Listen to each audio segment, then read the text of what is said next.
Okay, Alex, let's get real for a second. If identical twins can sense each other's thoughts and emotions, does that mean they're basically the same person? Well, not exactly. They share the same DNA, but they're still two separate individuals with their own experiences and perspectives. But what if they're not? What if they're just two sides of the same coin? Like twin A and twin B are just different facets of the same person? That's an interesting philosophical question. If we consider the concept of identity and self, it's possible to argue that identical twins blur the lines between individuality and shared identity. Whoa, mind blown. So does that mean they can't be held responsible for their own actions? Hey, it was my twin's fault, not mine.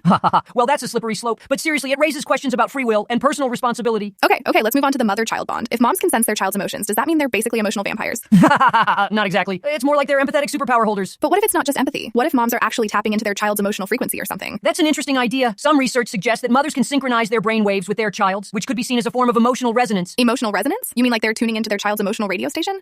Exactly. And it's not just limited to mothers. Fathers and caregivers can also experience this emotional connection. Okay, so what does this mean for personal boundaries? Can we just tune into anyone's emotional frequency? Well, that's a complex question. While we can empathize with others, we shouldn't assume we can tap into their emotional experiences without consent.